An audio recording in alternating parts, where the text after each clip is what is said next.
Maka Allah Subhanahu wa Ta'ala mengutus Nabi Syeds alaihissalam untuk pergi ke seluruh penjuru alam semesta untuk membuat batasan alam jin, setan, dan alam manusia. Assalamualaikum warahmatullahi wabarakatuh. Sahabat yang dirahmati Allah, jin adalah makhluk gaib yang tidak kasat mata. Mereka bisa melihat manusia, tapi tidak sebaliknya. Namun ada yang mengatakan kalau dulu manusia ternyata bisa melihat jin. Seandainya bukan karena Nabi Syeds, manusia sampai sekarang bahkan masih bisa melihatnya. Benarkah dulunya manusia bisa melihat jin? Mengapa hal ini dikaitkan dengan Nabi Syeds? Tonton dan simak video ini hingga akhir agar tidak ada kesalahpahaman dalam memahami isi cerita. Nabi Syeds adalah salah satu nabi utusan Allah Subhanahu wa Ta'ala. Nabi Syeds adalah putra Nabi Adam dan tidak termasuk dalam 25 nabi dan rasul yang tersebut dalam Al-Quran. Imam Ibnu Katsir mengatakan dalam Qasas Al-Anbiya, Syeds artinya anugerah Allah. Nama tersebut diberikan karena Nabi Adam dan Siti Hawa mendapatkan karunia putra tersebut setelah terbunuhnya Habil di tangan saudaranya sendiri, Qabil. Kisah terbunuhnya Habil oleh Qabil ini telah diabadikan oleh Allah Subhanahu wa Ta'ala melalui firman-Nya dalam Al-Quran Surat Al-Maidah ayat 27. Bacakanlah Nabi Muhammad kepada mereka berita tentang dua putra Adam dengan sebenarnya. Ketika keduanya mempersembahkan kurban, kemudian diterima dari salah satunya, Habil, tidak diterima dari yang lain, Qabil. Dia, Qabil, berkata, sungguh aku pasti akan membunuhmu. Dia, Habil, berkata, sesungguhnya Allah hanya menerima amal dari orang-orang yang bertakwa. Qabil bisa disebut sebagai awal mula angkara murka di muka bumi setelah Nabi Adam alaihissalam diturunkan ke dunia. Karena perbuatannya itu, Qabil harus menanggung dosa yang terus mengalir sampai hari kiamat. Rasulullah Shallallahu Alaihi Wasallam bersabda, tidaklah dibunuh satu jiwa dengan zalim, melainkan dosa pembunuh itu akan ditanggung pula oleh anak Adam yang bernama Qabil, karena dialah yang pertama memberi contoh pembunuhan. Hadis riwayat Bukhari dan Muslim. Hal senada juga disampaikan Rasulullah Shallallahu Alaihi Wasallam, barang siapa memulai perkara baik yang disyariatkan maka baginya pahalanya dan pahala orang yang mengikutinya sampai terjadinya hari kiamat. Dan barang siapa yang mulai perkara jelek maka baginya dosanya dan dosa orang yang mengikutinya sampai terjadinya hari kiamat.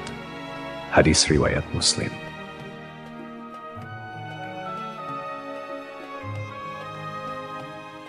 Dikisahkan setelah Nabi Adam alaihissalam mengetahui Habil terbunuh, Nabi Adam sangat bersedih dalam waktu yang lama. Maka Allah Subhanahu wa Ta'ala berfirman kepadanya, hai Adam, sampai kapan tangisan dan kesedihan ini? Sesungguhnya aku akan memberikan pengganti dari anak itu untukmu dengan anak yang terpercaya dan akan menjadi seorang nabi. Dari keturunannya akan ku menjadikan para nabi hingga hari kiamat. Tandanya adalah dia akan dilahirkan sendirian, tidak mempunyai saudara sekandung, dan apabila lahir anak itu, berilah ia nama Syeds. Seperti yang kita ketahui bahwa sebelumnya, setiap kali melahirkan, Hawa selalu melahirkan anak kembar. Namun, kelahiran Nabi Syeds tidak memiliki saudara kembar. Ketika Hawa mengandung Nabi Syeds, kandungannya tidak terasa berat, dan Hawa melahirkannya tanpa bersusah payah. Tajlang Rudi mengatakan dalam buku Akhlak Para Nabi bahwa Syeds lahir 5 tahun setelah Habil dibunuh oleh Qabil. Dalam kitab Qasas Al-Anbiya, sebagaimana diceritakan oleh Salim Umar Alatas, disebutkan bahwa Nabi Adam sempat menderita sakit selama 11 hari sebelum wafat. Saat masih sakit, Nabi Adam berwasiat kepada Syeds untuk meneruskan wasilah kenabian. Syeds menerima beberapa wasiat dari ayahnya, termasuk perintah untuk memerangi Qabil yang durjana. Nabi Adam juga memberitahukan kepada Syeds tentang akan terjadinya topan dan kehancuran alam. Selain itu, diajarkan pula kepadanya tentang waktu-waktu ibadah dalam sehari semalam. Dikeluarkan juga seutas tali dari sutra yang memuat gambaran tentang para nabi dan orang-orang yang akan menguasai dunia. Tali tersebut diturunkan kepada Adam dari surga dan diberikannya kepada Syeds untuk dilipat dan disimpan di dalam tabut, sejenis peti yang harus terkunci. Adam lalu mencabut beberapa lembar rambut dari janggutnya dan meletakkannya ke dalam tabut sambil berkata, hai anakku, ambillah rambut-rambut ini dan bawalah bersamamu ketika menghadapi urusan yang penting. Rambut-rambut ini akan membantumu mengalahkan musuh selama masih ada bersamamu. Apabila engkau melihat rambut-rambut tersebut memutih, maka ketahuilah bahwa ajalmu telah dekat dan engkau akan meninggal pada tahun itu. Kemudian Nabi Adam mencopot cincinnya dan memberikannya kepada Syed serta menyerahkan tabut dan suhuf yang telah diturunkan kepadanya. Adam berkata, "Wahai anakku, perangilah saudaramu Kabil. Sesungguhnya Allah akan menolongmu untuk mengalahkannya." Perlu kita ketahui, kejahatan Kabil bukan hanya membunuh saudaranya Habil, tetapi Kabil tidak mengikuti syariat yang dibawa Nabi Adam dan membebaskan anak keturunannya melakukan maksiat. Tidak ada batasan antara laki-laki dan perempuan, hingga dari keturunan Kabil lah muncul alat musik yang dipakai untuk mengiringi tarian yang semakin melewati batas.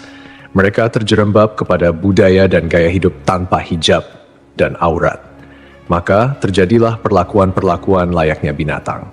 Tidak ada budaya malu, yang ada adalah perasaan bangga tatkala mampu melakukan hal yang tidak biasa.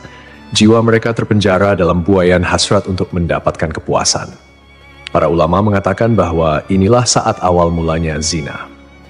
Demikianlah wasiat terakhir yang disampaikan oleh Adam kepada anaknya Syed. Diriwayatkan semenjak Adam diturunkan ke bumi, dia hidup berumur 1000 tahun. Wahab bin Munabih mengatakan, ketika Adam meninggal, Syed telah berusia 400 tahun. Dia telah diberi tabut, tali, pedang, dan kudanya yang bernama Maimun yang telah diturunkan kepadanya dari surga. Apabila kuda itu meringkik, semua binatang yang melata di bumi menyambutnya dengan tasbih. Syed telah diwasiati untuk memerangi saudaranya, Kabil. Dia pergi untuk memerangi Kabil, dan akhirnya perang itu pun berkecamuk. Itulah perang pertama yang terjadi antara anak-anak Adam di muka bumi. Dalam peperangan itu, Syed memperoleh kemenangan dan dia menawan Kabil. Kabil sebagai tawanan berkata, "Wahai Syed, jagalah persaudaraan di antara kita." Lalu Syed menjawab, "Lalu kenapa kau tidak menjaganya? Engkau telah membunuh saudaramu, Habil." Jawaban Syed pun sangat logis dan penuh dengan pertanyaan moral. Kenapa kau tidak menjaganya? Pertanyaan yang menyinggung kontradiksi antara kata-kata dan tindakan Kabil. Ini menggambarkan bagaimana dosa dan kejahatan dapat merusak hubungan persaudaraan, dan juga menggambarkan kedalaman rasa bersalah atau mungkin penyesalan yang dihadapi Kabil jika dia sampai menyadari kesalahannya. Kemudian Kabil ditawan oleh Syed, kedua tangannya dibelenggu di atas pundaknya dan dia ditahan di tempat yang panas sampai meninggal. Anak-anak Kabil bermaksud menguburkannya. Tiba-tiba iblis datang kepada mereka dalam rupa malaikat. Iblis berkata kepada mereka, "Jangan dikubur di dalam bumi." Iblis membawakan 2 batu hablur yang telah dilubangi tengah-tengahnya. Dia menyuruh mereka memasukkan Kabil ke dalam ruang antara 2 batu hablur itu, memakaikannya pakaian terindah dan meminyakinya dengan ramuan-ramuan tertentu, sehingga dia tidak akan mengering. Lalu iblis menyuruh mereka menyimpannya di sebuah rumah, diletakkan di atas kursi yang terbuat dari emas dan memerintahkan kepada setiap orang yang masuk ke rumah itu untuk bersujud kepadanya sebanyak 3 kali. Iblis memerintahkan kepada mereka untuk merayakan upacara setiap tahun untuknya dan berkumpul di sekitarnya. Kemudian iblis mewakilkan urusan ini kepada setan. Setan itulah yang kemudian berkomunikasi dengan mereka sehingga manusia terus-menerus sujud kepada Kabil. Sementara Syed, setelah dia menunaikan tugasnya memerangi Kabil, pulang ke negeri Hindi, India, Syed terus melanjutkan tugasnya sebagai nabi dan pemimpin spiritual keturunan Adam yang taat kepada Allah. Nabi Syed dipercaya melanjutkan dakwahnya untuk mengajarkan tauhid dan hukum-hukum Allah kepada manusia. Setelah kepergian Nabi Adam dan Hawa, Allah menurunkan 50 sahifah kepada Nabi Syed. Dialah orang pertama yang mengeluarkan kata-kata hikmah. Dialah yang pertama kali melakukan transaksi dengan emas dan perak, dan orang pertama yang memperkenalkan jual beli, membuat timbangan dan takaran, dan dialah orang pertama yang menggali barang tambang dari dalam bumi. Mengenai kisah Nabi Syed memisahkan alam manusia dengan alam jin seperti yang dikatakan bahwa Syed mendapatkan tugas dari Allah. Ia mendapat mandat meneruskan wasilah kenabian. Nabi Adam juga sempat mengingatkan Syed untuk menjaga kerahasiaan mandat tersebut agar tidak sampai diketahui oleh putranya yang pendengki, Kabil. Salah satu tugasnya adalah membuat batas antara alam manusia dan jin. Sebelum Syed bertugas, dahulu masih bisa dilihat jin atau syaitan yang berkeliaran. Jarak mereka dengan manusia tidak ada. Belakangan, Adam telah diperlihatkan jumlah manusia, angka keturunannya yang bertambah. Kemudian Nabi Adam AS berdoa semoga ada di antara anaknya yang melanjutkan risalah. Kemudian terpilihlah di antara anaknya yakni Sits menjadi orang yang menutup pandangan manusia melihat jin. Pada saat itu tidak ada batasan dunia antara jin dan manusia. Dan hal tersebut menjadikan manusia bisa melihat jin yang sedang beraktivitas layaknya manusia. Akan tetapi, berkat doa dari Nabi Sits, salah satu anak Nabi Adam manusia kini tidak bisa lagi melihat jin dan memisahkan antara dunia jin dan manusia. Kisah tersebut perlu dikaji lebih mendalam mengenai sumber-sumber yang syahih yang dapat dipercaya. Tidak ada riwayat atau kisah spesifik yang secara langsung menghubungkan beliau dengan peristiwa ini. Dalam Islam, jin adalah makhluk gaib yang diciptakan oleh Allah dari api tanpa asap, dan mereka memiliki dunia mereka sendiri yang berbeda dengan manusia. Tidak ada keterangan yang sahih yang menjelaskan bahwa ada masa tertentu di mana manusia bisa melihat jin secara umum, dan kemudian kemampuan itu hilang. Pada dasarnya, manusia memang diciptakan dengan keterbatasan dalam hal penglihatan terhadap makhluk gaib seperti jin. Hal ini adalah bagian dari ujian di dunia, di mana manusia harus beriman kepada yang gaib, tak terlihat, termasuk keberadaan jin, malaikat, dan hal-hal yang tidak tampak oleh mata. Dalam ajaran Islam, manusia bisa melihat jin hanya jika Allah menghendakinya, misalnya melalui kejadian-kejadian tertentu atau sihir yang dilarang.